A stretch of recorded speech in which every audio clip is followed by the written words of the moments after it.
There are moments out here on the frontier when a man stands alone, staring down a stranger, and thinks he already knows who he's looking at. But the West has a way of showing you who you really are, even if it has to break you first. This story began like so many others out here, with a fence line, a trespass, and a heart full of inherited anger. But what happened next was something no one saw coming. A cowboy named Garrett McKinley, hardened by drought, pride, and memory, confronted an old Apache by the creek. An 85-year-old man who said little, but whose presence would awaken ghosts, summon warriors, and change the future of an entire territory. Music drops to a haunting whisper.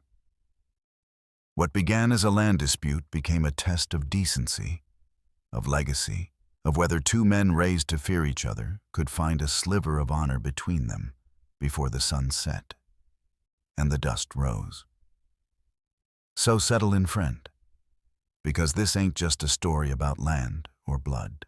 It's a story about choice, about what happens when fear meets courage, and a man decides for the first time in his life to do what's right, not what's easy. You ready? Let's ride. Garrett McKinley had walked that fence line 100 times before. Every post, every wire, every square inch of land stretched beneath the sky like a hard-won promise. He'd bled for this soil, sunburned his neck, plowing it, broke bones, branding its cattle, buried loved ones in its clay. So when he spotted the figure down by the creek, a still shadow against the cottonwoods, something inside him twisted. That stretch of water, winding quiet through the back of his ranch, wasn't just property. It was his. Signed, paid for, earned. And yet, there was a man sitting there, like he belonged. Not just sitting, remembering. An old Apache, white-haired, his hands weathered like dry leather, resting on a stick as still as stone. He didn't flinch when Garrett rode up, didn't speak, didn't move. And maybe that's what made it worse. That calm, that quiet dignity. Like he was the one watching Garrett, not the other way around. Garrett's voice came sharp, instinctive. "You're trespassing, old man." And the reply came like a soft wind over water. Water calls to all living things. It was just a sentence, barely more than a whisper. But it didn't sound like defiance. It sounded like truth. Like something older than deeds and borders, older than barbed wire, older than even Garrett's claim to the land. Because long before surveyors came, before homesteads dotted the valley, this creek had already carved its song into the stone. And men like Thomas Redhawk had followed that song, not with titles, but with memory. The problem wasn't the man, it was what he represented. For Garrett, land was something you earned. For Joseph, it was something your people remembered. Both were right, and both were about to collide. Garrett couldn't see that, not yet. All he saw was a trespasser. All he felt was the familiar pulse of old warnings his father once drilled into him. Don't trust them. They take when you're not looking. But Joseph didn't take. He didn't ask. He just sat. And behind those eyes, dark, ancient still, was a whole history Garrett had never been taught. Names and songs, battles and losses, places where children once played before they were told they didn't belong anymore. Garrett thought this moment was about ownership. He had no idea it was about inheritance, not the kind written in ink, but the kind carried in bones. And then the silence broke. The old man tried to stand, but his stick caught on a root, and in a flash, everything changed. A tumble, a cry, a hard fall. And Garrett suddenly wasn't a rancher defending property. He was a man standing over another man, hurt, bleeding, and fragile in the dust. That's when hesitation crept in. Not because he cared, not yet, but because he realized something simple and terrifying. If that man didn't get up, Garrett wasn't just a landowner anymore. He was a witness. or maybe a suspect. And with that, we move into the moment that changed everything. There's a moment in every man's life when the world pauses just long enough for him to see himself. Not in a mirror, but in the reflection of what he chooses to do next. Garrett McKinley stood over the old Apache like that, frozen, heart pounding, hands twitching toward help, and away from it. Joseph Redhawk lay crumpled on the dusty bank, his walking stick cast aside, a thin trail of blood slipping from his temple, like a thread unraveling a story long untold. Garrett had grown up hearing that kindness to the wrong people could cost you everything. His father used to say, "You let one in and you'll never get rid of the rest." But looking down now at this frail old man who hadn't lifted a hand in anger, who had asked for nothing, who had only come for water, Garrett didn't feel powerful. He felt ashamed, not because of what he'd said, but because of what he almost didn't do. He knelt down slowly, not out of guilt, not out of nobility, just because for the first time in a long time, his heart spoke louder than his pride. "Can you move?" He asked, the words thick in his throat. Joseph stirred, wincing. "My ribs," he whispered, and Garrett heard something that wasn't weakness, but pain swallowed with dignity. He didn't know what to say, so he said nothing. He just wrapped one arm around the elder's narrow shoulders and helped him sit up beneath the shade of a cottonwood tree. The skin beneath his hands was thin and warm. His bones bird-light, not the body of a threat, but of someone's grandfather. Someone's memory. Garrett handed over his canteen. Joseph drank slowly, gratefully. No words passed between them for a while, just the bubbling of the creek and the sound of fear losing its grip. And then Joseph said something that changed the tone completely. Something quiet. Simple. "My son will worry," he said. "He always does when I don't come back before sundown." Garrett paused. Something in those words, something about my son, settled over him like a cloud before a storm. "Your son?" he asked. Joseph nodded. "Thomas Redhawk." Garrett's breath caught. Everyone in the territory knew that name. Some whispered it like a curse, others like a prayer. Thomas Redhawk wasn't just a leader. He was a symbol of strength, of principle, of vengeance, when crossed. And Garrett was sitting beside his injured father. In that instant, everything Garrett feared about helping the old man became real. This wasn't just a broken rib by the creek. This was the fuse on a powder keg, and it was already burning. He looked to the horizon, searching for the shadow of riders. Because if Thomas came and saw his father like this, there wouldn't be time for explanations, only consequences. Out here, names carry more than meaning. They carry memory, and sometimes warning. The name Thomas Redhawk didn't just stir whispers in saloons and back alleys. It bent conversations into silence. A man with that name could walk into a town where signs still read, "No Indians allowed," and walk out with a peace treaty signed in trembling ink. And now, Garrett McKinley was sitting beside that man's father, blood on the rocks, pain in every breath, and no one to vouch for how it happened. The old man's eyes drifted closed again, his voice barely a breath. "They come," he murmured. Garrett turned toward the eastern ridge, and what he saw turned his stomach cold. Dust, rising like a storm cloud. The unmistakable thunder of hooves, dozens of them, growing louder with every heartbeat. This wasn't a search party.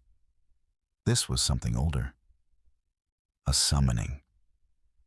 8 riders crested the hills, silhouettes framed against the burning afternoon sky. Their formation was precise, disciplined, unmistakably Apache. And leading them with the calm of a man who never needed to shout to be obeyed was Thomas Redhawk. He didn't raise a weapon. He didn't call out. He didn't need to, because his eyes spoke all the fire that words ever could. Garrett's fingers tightened on his rifle instinct, screaming. But before steel met steel, a weathered hand gripped his wrist. "No," Joseph whispered. "If you point that at my son, there will be no words that can save you." And in that moment, Garrett realized something that chilled him deeper than any bullet could. This wasn't about guilt or innocence anymore. This was about perception and whether mercy had arrived a minute too late. Thomas dismounted in one smooth motion. He crossed the clearing with the quiet weight of a storm on two legs. When he spoke to his father, it was in Apache gentle reverent. Garrett couldn't understand the words, but the tone told him everything. This was a son who loved his father, and who would burn down the world for him if it came to that. Then Thomas turned, faced Garrett, and the weight in his gaze was unbearable. "You are on your land," he said. It wasn't a question. "Yes." Garrett managed, throat dry. "He trespassed." Another statement, another pause. Garrett swallowed hard. He didn't know what he was trying to justify anymore. Fear, possession, pride. But Thomas wasn't looking for excuses. He was looking for truth. "Tell me what happened," he said. And Garrett told him about the confrontation, the creek, the fall, the hesitation, the water, the shame. When he finished, the silence was heavier than the sun. Thomas glanced at his warriors, then back to Garrett. "My father says, you helped him when you could have walked away." Garrett didn't know what to say. Didn't know if it mattered. "He also says, you were afraid." Garrett met his eyes, and after a long, quiet pause, he nodded. "Wouldn't you be? And for the first time?" Thomas Redhawk smiled. Not kindly, not cruelly, just truthfully. "Yes," he said. "I would be." There's a moment in the life of every man out west when he stops standing on the land and starts standing for something. Garrett McKinley had spent his years building fences, branding cattle, fighting droughts, convinced that strength meant standing alone. But now surrounded by 8 warriors, staring into the eyes of a son who could summon fire with just a word, he felt that version of himself cracking. He hadn't meant to hurt the old man. He hadn't raised a hand. But sometimes, the worst pain comes from the absence of action, from the way you look away, from the kindness withheld. And the price of silence was suddenly very real. Thomas Redhawk crouched beside his father, his strong hands brushing gently over the old man's chest, fingers pausing where the ribs had cracked. Joseph winced, and Thomas's jaw clenched. "He cannot be moved," Thomas said quietly. "Pain is worsening. Could be internal bleeding." Garrett looked away. This wasn't how it was supposed to go. He wasn't a killer. He was just a rancher trying to keep his land safe. But now, this man's life, was bleeding out in his shade. And all the fences Garrett had built couldn't keep that truth out. "How long will he need to rest?" Garrett asked, the words dry. Thomas stood tall again, his presence casting a shadow that somehow felt heavier than the sun. 2 weeks minimum. A month would be better. A month. Garrett stepped back, instinct tightening in his chest. "I have a ranch to run." "I can't." Thomas raised a hand. Not to threaten, but to still the rising panic. "You will not be alone." Garrett blinked. "What does that mean?" It meant 2 Apache warriors, Swift Arrow and Running Bear, would stay, to tend to their elder, to assist on the ranch, to watch, to protect. "You can't just move in," Garrett said, voice low. "People will talk. They'll say you are honoring a debt," Thomas replied. And they'll be right. Garrett's fists curled. Not from anger, but from helplessness. All his life he'd believed control was strength. But today control had slipped like water through his fingers. He had a choice now. He could cling to pride, or he could rise to meet something greater, something harder, but more human. Then Joseph stirred again beneath the tree. His voice cracked the silence. He could have left me. Thomas listened, then turned back to Garrett. My father believes you carry honor. Buried, perhaps, but not gone. And just like that, the rifle in Garrett's hand felt heavier than ever, not as a weapon, but as a test of who he wanted to be when the story was told later. He looked at Thomas, at Joseph, at the warriors who stood like statues around his land. Then slowly he set the rifle down and extended a calloused, trembling hand. I'll do what's right, he said. For your father, for my land, for me. And for the first time, Thomas Redhawk took it. Not because he needed Garrett's strength, but because he recognized the courage in choosing peace when violence would have been easier. And so, the line was drawn not between cultures, but between the man Garrett was and the one he was trying to become. Every town has one. A man who walks like law, speaks like gospel, and believes he knows the worth of another human being just by the color of their skin. In Copper Ridge, that man was Dr. Horace Morrison. A capable physician, no doubt. But to his core, he believed that healing was a right to be earned, and certain people would never earn it. So when Garrett McKinley and an Apache warrior named Swift Arrow came thundering down Main Street, dust flying and tension thick as thunderclouds, they weren't just riding for medicine.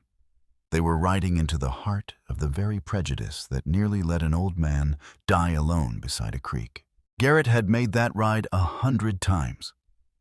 For tools, for supplies, even once for whiskey after his brother's funeral. But he'd never made it with a warrior riding beside him, face-painted shoulders, proud, silent, and sure as a mountain. And when they burst into Dr. Morrison's office door flung wide, the silence that followed was almost deafening. What in God's name, Morrison spat, standing from behind his desk. Then he saw Swift Arrow, and the color drained from his face like morning mist. Garrett didn't waste time. I need you. Now. There's a man dying. Morrison glanced between them. What kind of man? Garrett's jaw clenched, the kind who bleeds red, like the rest of us.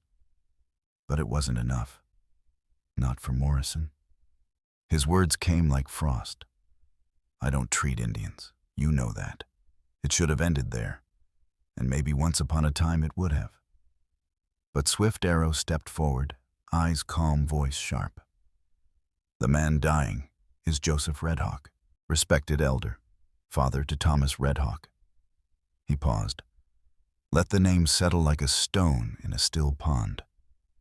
And if he dies under your refusal, there will be consequences. Garrett had never seen a man deflate so quickly. The name of Thomas Redhawk was more powerful than any badge, more persuasive than any gun, because everyone in the territory knew Thomas kept his word. And his word carried warriors.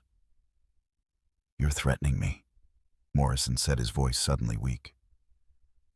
I'm explaining outcomes, Swift Arrow answered. And there was no anger in it, just fact, cold and clear as creek water. Then Garrett stepped forward, his voice softer. Doc, I know who you are. I know how you think, but that man is dying on my land. And if he doesn't make it, his son holds me responsible. He let the words hang in the room. Let Morrison feel their weight. If I go down, Doc, you're the only one who knew how to save him, and didn't. There was a long pause. Then the doctor whispered, I'll need my bag. A small, unexpected voice answered him. "It's already in your buggy," Swift Arrow said. And for the first time, just for a second, he smiled. Because they'd been watching, planning, preparing for every outcome. Garrett realized in that moment he hadn't just been a part of a crisis. He'd been part of something deliberate, something that tested the lines between mercy and pride, action and avoidance. And now, they rode back to the ranch, not just with a doctor, but with the first fragile bridge between two worlds. By the time they returned to the ranch, the sun was a bleeding red smear across the horizon, and the cottonwoods had turned to silhouettes in the dusk. But the scene Garrett rode into was not the one he had left. His own saddle blankets had been turned into shade canopies. The creek had been banked with stones to make a shallow bed for Joseph to rest in. A small fire crackled quietly beneath a hanging kettle of water. The Apache warriors had moved like shadows, turning wilderness into sanctuary on his land. It should have felt like invasion. But somehow, it felt like something else. Honor, care, family. Dr. Morrison approached Joseph Redhawk like a man walking across a frozen lake. Cautious, uncertain, but underneath it all, professional. He examined the elder in silence, his hands practiced, his brow furrowed. 2 broken ribs. One had nicked the lung. There was internal bleeding, but not enough to kill him, not yet. "He'll live," Morrison muttered, but even his clinical tone couldn't hide the relief in his voice. Thomas stood beside his father the whole time, silent, guarded, but listening. When the doctor packed his tools and turned to leave, Thomas spoke. "You will return in 3 days." It wasn't a request. It was a line in the dirt. If his condition worsens, Swift Arrow added quietly, "You will come immediately." Morrison nodded. And then he left with the weight of more than medicine pressing on his shoulders. Night fell slow and deep, and the air cooled just enough for breath to rise like ghosts in the dark. Garrett stood at the edge of the fire, watching as Swift Arrow knelt beside Joseph, checking the elder's breath with quiet reverence. Nearby Running Bear began preparing something from a small leather pouch, ground herbs bark wrapped in cloth and soaked in warm water. Not instead of medicine, but alongside it. A different kind of knowing. Garrett had never seen care like this, not from doctors, not even from family. And something inside him shifted, not with a jolt, but with the gentle stubbornness of thawing earth. Over the next days, that shift became a rhythm. Swift Arrow moved through Garrett's barn like he'd been born to it, tending horses, fixing a gate hinge that had stuck for years. Running Bear surprised everyone by rounding up 6 head of cattle that had vanished into a canyon Garrett didn't even know existed. And Joseph, though, weakened, began to speak more. Not about revenge, not about pain, but about seasons, about the land, about a time before fences. One evening he simply said, "You care for the land like it's yours. That's good. But don't forget, the land belongs to no man. Only the wind stays forever." Garrett didn't have a reply for that. Not yet. But he listened. And for the first time he realized he wasn't just sharing his land. He was sharing story, ritual, and maybe healing. Not just of a body, but of something older. Something broken long before he was born. Because sometimes the person you feared most becomes the one who teaches you what it means to be human. It was late, the kind of late when the fire's just embers and the skies hung with stars, so still they look like they're listening. Garrett sat on a worn log near the fire, a tin cup in hand, half full of bitter coffee that had long gone cold. Across from him, Joseph Redhawk lay propped against blankets, his breath steady, his eyes half closed, but aware. Always aware. Swift Arrow and Running Bear had turned in. Even the horses were quiet. And in that stillness, Joseph spoke. "Your grandfather," he said. "John McKinley. He was a good man." Garrett turned sharply. The name hit like a stone tossed into calm water. "You knew him?" Joseph nodded slowly. "During the drought of '62, the creek ran dry everywhere else. Your grandfather let our people water our horses here. Didn't ask for anything in return." He smiled faintly at the memory. "Said water belonged to all living things." Garrett stared into the fire, his thoughts unraveling like twine. His father had never told that story, not once. What he had told him were the warnings: don't trust, don't forget, don't let the past in. But now he wondered, had that caution come from fear or from shame? Garrett could still remember the old photo that hung in the hallway of his childhood home. A man with strong eyes and weathered hands standing beside a horse and a boy. He used to think it was just a picture. Now he wondered how much of his family's history had been left behind. In silence. "I didn't know," Garrett whispered. Joseph turned to him, his voice soft as wind through dry grass. "Your father was young then. He was afraid. But your grandfather, he judged men by their actions, not their blood." Garrett's throat tightened. Not from guilt, but from grief for something he never knew he'd lost. Because it's a strange kind of sorrow to realize your family's honor was once intact and was buried instead of passed down.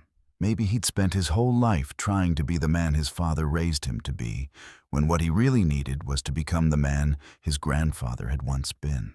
That night the fire didn't feel like just warmth. It felt like inheritance. Not of land or cattle, but of story, of kindness, of choices that mattered. And in that glow beneath a sky lit by stars that had watched generations rise and fall, Garrett began to understand. This wasn't just about Joseph Redhawk's healing. It wasn't just about his land or his pride. It was about remembering the good his family had once stood for and choosing to live it forward. 3 weeks passed. The fire that once divided two worlds had become the flame they gathered around. Mornings began with shared coffee and cattle drives, days filled with the work of ranching, and nights ended with quiet talk about weather memories, and sometimes, what comes next. Joseph Redhawk now walked on his own again, slow but steady. The lines in his face softened by rest, by medicine, and maybe by hope. And as the elders sat beside the fire one evening, he watched his son arrive as he had every night since the fall. But this time something was different. This time Thomas Redhawk wasn't just checking on a father. He was preparing for a conversation that would shape the land itself. Thomas took his seat across from Garrett, his movements calm, deliberate. "We need to talk," he said. Garrett nodded.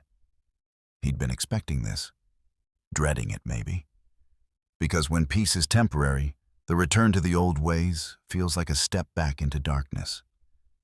But what Thomas said next wasn't a goodbye. It was a beginning. "My people have been watching the signs," Thomas said. "Railroads, mining claims, settlers moving east." He leaned forward. "Change is coming, faster than either of us can stop." Garrett nodded slowly. He'd seen the same newspapers, heard the same rumors in town. Land grabs, broken treaties, expansion dressed up as progress. "What does that have to do with me?" he asked. Thomas's answer came like a stone in a river survival. For a moment, neither man spoke. The fire cracked gently between them. And then Thomas laid it out plain. His people needed grazing land during the dry months. Garrett's cattle needed stronger bloodlines. Together, they could present a united front when the railroad men and the government agents came calling. "We share the grass," Thomas said. "We share the burden, and we share the voice." Garrett looked across the fire and saw not a rival, but a partner. He thought of Running Bear, whose weather sense had twice saved the herd, of Swift Arrow, who now rode alongside him like a brother, of Joseph, who carried history like scripture, but chose peace anyway. And he thought of his grandfather, who once opened the creek to strangers because he believed water belonged to all living things. "This won't sit easy with folks in town," Garrett said, honestly. "They'll adapt," Thomas replied, "or be left behind." Then Joseph Redhawk spoke, his voice firm, almost ceremonial.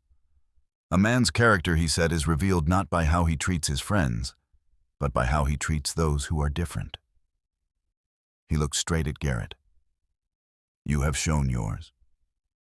Garrett stood slowly, held out his hand. "If we do this," he said, "it's as equals. Shared decisions. Mutual respect." Thomas gripped his hand strong, sure real. "Equal partners," he agreed. And just like that, under a sky full of ancestors, a rancher and a warrior rewrote the future. As the fire crackled into the night, they talked of land and legacy, of raising colts, and building trust, of learning each other's ways, not as enemies, but as stewards, together. Because out here on the frontier, the hardest battles aren't fought with guns. They're fought with hearts. And sometimes the strongest thing a man can do is open his hand instead of clenching his fist. This was no longer a story about trespassing. It was a story about belonging, about choosing honor over habit, and about the power of two men to change everything when they stop trying to own the land and start learning how to share it. True strength isn't measured by how many fences you build, but by the bridges you dare to cross. No good deed goes unnoticed, but not all of them are welcomed. Word spreads fast in frontier towns, faster than wildfire in July brush. By the time Garrett returned to Copper Ridge for supplies, the stares had changed. Not curious, not cautious, but cold. Shopkeepers who once greeted him with a nod barely looked up.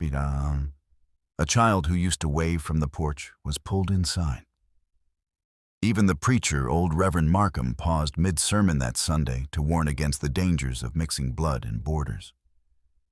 Garrett said nothing. Not because he didn't have words, but because he knew words wouldn't matter here. Not yet. The town had carved its identity out of fear of the unknown, the different, the other. And for them, the Apache weren't neighbors. They were shadows. Whispers of a time they wanted to forget, but never truly tried to understand. So when they learned that two Apache warriors were living at the McKinley Ranch, that the feared Thomas Redhawk came and went freely, that Garrett had shaken his hand. Well, to them it wasn't peace. It was betrayal. At the saloon, whispers turned sharp. Selling out, they muttered. Can't trust a man who can't tell a friend from a savage. But what they didn't see, what they refused to see, was that the men they feared were fixing fences, saving cattle, nursing the wounded. That the so-called savages were bringing knowledge, effort, and loyalty into a land they once called home. Garrett wanted to shout it from the rooftops, wanted to drag them to his ranch and show them, look, see, they're men just like us. But he didn't, because he remembered what Joseph had said. You cannot force the eyes to open, but you can be the reason they do. It wasn't all bad. Old Martha the seamstress sent bandages when she heard someone was injured. Young Sam Whitaker asked if Running Bear could teach him how to track deer. And the blacksmith Wallace just gave Garrett a long look before saying, about damn time someone remembered how to be decent. Small things, small starts, but out here, change never comes in thunder. It comes in drips like the slow carving of water through stone. Garrett kept riding into town, head high, back straight, not to prove a point, but to live one. To show that peace was possible. That trust wasn't weakness. That legacy didn't have to mean repeating your father's mistakes. And slowly, so slowly, some folks began to look again. Not with suspicion, but with wonder. and maybe a little bit of hope. There comes a point in any unlikely bond where words give way to something more sacred. Not contracts, not bargains, but invitations, quiet gestures that say, you belong if you choose to. For Garrett McKinley, that moment came under the light of a harvest moon, when Thomas Redhawk returned to the ranch, not with warriors or warning, but with a bundle of dried sage and a question that caught Garrett off guard.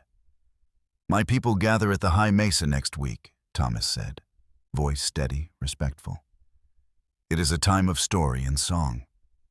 We would like you to come." Garrett didn't answer right away.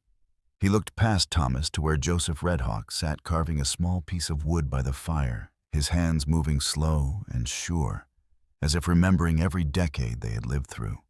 He looked to Swift Arrow and Running Bear, now as much a part of the ranch as fence posts and saddles, men who had shared bred hardship and quiet laughter with someone they once considered a stranger. And then he looked inward to the man he'd been before a quiet elder sat beside a creek on what he called his land. The man who thought kindness was weakness and strength meant keeping people out. He was not that man anymore. "I wouldn't know what to say," Garrett admitted. Thomas offered a small smile. "Then come to listen." Garrett took the invitation not just in hand, but in heart. Because trust isn't forged in grand declarations. It's built in silences shared, in meals eaten under starlight, in watching your enemies become your friends because you chose to show up. And when Garrett rode into the high mesa that next week, not as a guest, but as family, he understood something he never had before. Home isn't where the fences are. It's where people welcome you inside them. There are still those in town who don't understand, who whisper, who wonder. But Garrett no longer lives for their approval. He lives for the firelight where stories are shared, for the sound of hooves beside him, that don't need to belong to men who look like him, to ride like brothers. He lives for the quiet moments when the world shifts just enough to make room for something better. If you've come this far in the story, then maybe like Garrett, you believe there's a different kind of strength out there, the kind born not of bullets or borders, but of hearts willing to change. If this story moved you, subscribe to the channel for more tales like this. Stories where courage meets compassion and the wild frontier becomes a place not just of hardship, but of healing. Click the next video on screen to hear what happens when a dying gunslinger finds a baby in a coffin with his own name carved on it and discovers a second chance he never thought he deserved. We'll see you there by the next fire.